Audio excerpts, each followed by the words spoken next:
Don't get mad at me for it. I didn't make the game. If you down someone who is away from his squad, you're just giving him more time to call you out or put a live marker on you and ping you, and you're possibly withholding the gear you needed for yourself. It's all about the situation. Think back and remember one time in a video game where you made a really dumb decision. You knew it was a dumb decision as you did it, and then afterwards you were like, why did I do that? Just like every other Battle Royale game, Warzone is a super deep and dynamic game. Seemingly every situation has tons of possible outcomes and ways to achieve your objectives. But with that being said, there's plenty of things you should absolutely never do when you're playing Warzone VR. And today, well, we're going to go over those. What is up, everybody? Chaos here. Welcome to the channel, specifically the video. Today, I'm going to give you my picks for the 10 dumbest decisions you can make in Warzone. You let me know how many of these you're guilty of. Circle of trust here in the comment section. I'm probably guilty of every single one of them. Drop a like. Make sure you're subscribed with those notifications on. And let's get into it. Let's start off with rushing the helicopter.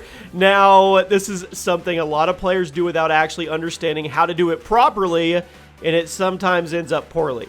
A lot of people will drop in, rush the helicopter. I have a teammate that does it every time, but he's really good at it. And then they'll go try to run people over or get them caught up in their blades. And it can work good in solos. It does not work as well in trios or squads. If you rush the helicopter, there will be at least 3 other people trying to do the exact same thing, which means there's really a good chance you're not going to get there first. 33% chance that you do. I mean, 66% chance that you don't. And then you're going to be stuck in a pistol duel with the other people that didn't get in there. Now, there's also a good chance that the person who does get the helicopter first is just going to chop you up. Then, even if you do get in the chopper first, you're not going to have a gun with you, and those people you beat they're going to be calling you out. They're going to be looting up, they're going to hide, at which point teammates are going to come out, and they're all going to shoot your chopper down, and you'll be stuck there with a pistol again, and 2 to 3 teammates that are all pissed off at you because you left them in the initial skirmish because you wanted some cheesy chopper kills.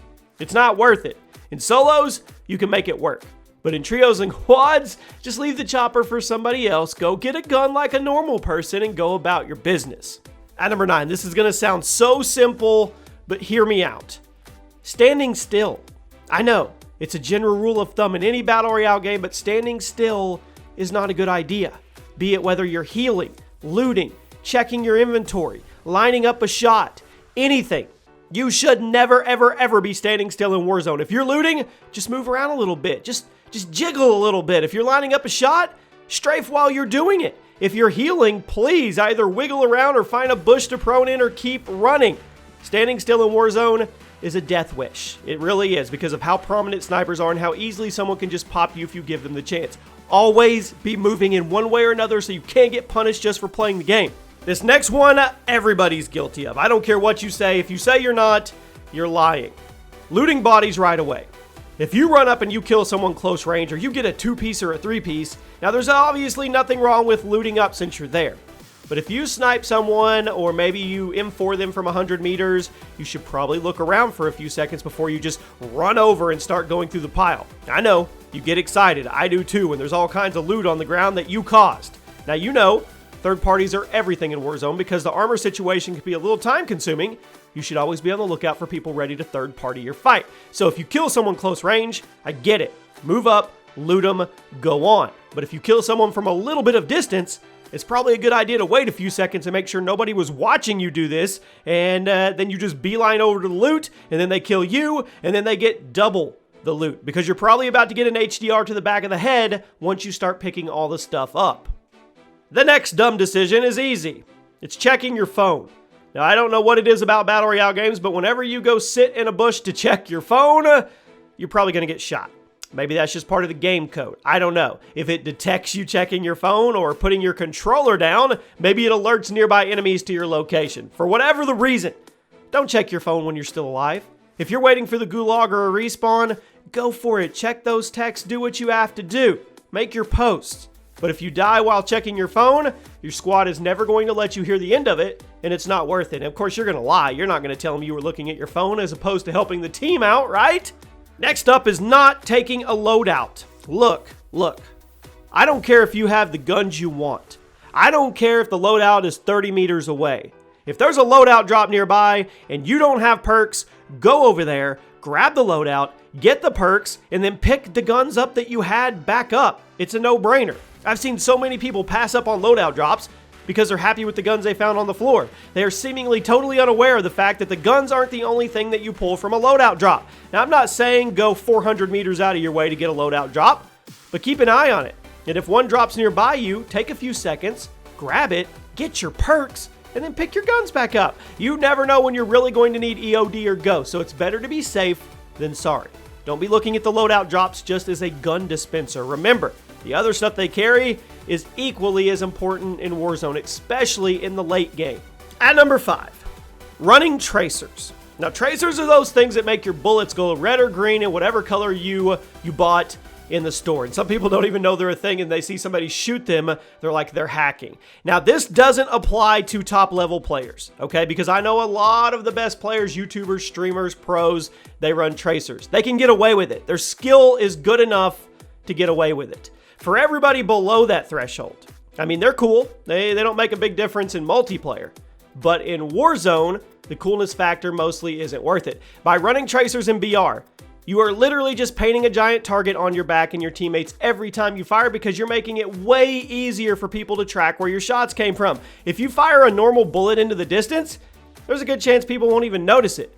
But if you have tracers on, you got everyone's attention, and you can bet that they are about to start calling you out and possibly making their way over to you also. Am I the only one who finds the tracers very obstructive when you're firing them? Again, it's not a huge deal in multiplayer where the time to kill is a lot faster. But in Warzone, it can screw with your tracking. Just don't run tracers in Warzone unless you're way up there. I mean, they're going to probably get you in more trouble than they're worth. I know they look cool. Just hear me out. At number 4, peeking the same angle twice. Just stop it. It's dumb. Stop, stop, stop. Warzone is all about angles and peaks, but there's an art to it. You don't just choose an angle or a window or a doorway and you hold it forever. You have to move from angle to angle and keep the enemy guessing. If you peek out a window to snipe at someone, dip away to reload, and then you peek back through that same spot, same angle on the window, guess what? That person is going to put an HDR right through your forehead. You just can't telegraph where you're going to be. Warzone is full of snipers. And while the sniper battles are fun and intense, they're only about 50% shooting. The other 50% is positioning and keeping that enemy on their toes. Don't make things easier for the person lining up the shot on you. Go back and forth between 2 or 3 angles instead of peeking one over and over again. And for the love of everything, stop standing still when someone is sniping at you. At number 3, not running EOD. EOD is becoming more and more of a necessity the longer the game is out. It is a tier 1 perk that greatly reduces your damage taken from explosives, and with how the C4 and RPG meta is, you are better running this than not. A lot of people like cold-blooded, I get it. Let's be real though. Would you rather be hidden from thermal sights, or would you rather be safe from an RPG or C4 spam? I guess I'll leave that up to you. EOD is extremely underrated in Warzone right now. In multiplayer, it barely works.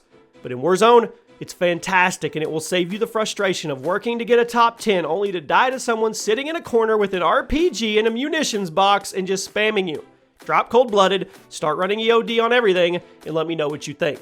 At number 2, thirsting by an enemy. Now, the thirsting in this game is ridiculous. I get that it's just kind of part of the game, but it's frustrating. With that being said, you shouldn't be dumb about when you're going to confirm your kill. If you down somebody and their teammate is right next to them, don't go for the insta-thirst. Go for the teammate. By going for the insta-thirst, you're just wasting ammo that you're going to have to reload on. And you're giving that teammate an obvious indicator as to where you are, and you're opening yourself up for a counterattack that wouldn't otherwise be possible. If you down somebody and they're close to a teammate, focus on the teammate, or even use the down person as bait to line up an easier shot. Just think about it before you run in and say, oh, he's down, I gotta kill him, I gotta kill him, I gotta confirm it. Use it to your advantage. Now, however, with that being said, let's segue into number 1. Not thirsting when it's safe. If you down somebody and their teammates are nowhere to be found, there's no reason to keep that guy alive. I know it's considered bad manners in other Battle Royale games to thirst somebody, but guess what? That's the meta. Don't get mad at me for it. I didn't make the game. If you down someone who is away from his squad, you're just giving him more time to call you out or put a live marker on you and ping you, and you're possibly withholding the gear you needed for yourself. It's all about the situation. If you down somebody near their teammate, focus on the teammate. If you down somebody who's alone, finish them off and start looking for the rest. And yeah, I know, some people call it bad manners. Well, Infinity Ward should have thought of that before they made the mechanics the way they are. Now, I'm hoping Warzone adds some more protections to down players like Apex Legends has, because the thirsting epidemic is very, very bad. But then again, if it's not going to get patched, you might as well lean into it, if you know what I'm saying. And there you have it. Those are some of the dumbest decisions you can avoid in Warzone. If this helped you out at all, drop a like. Let me know the dumbest decision you've made, and I'll see you soon.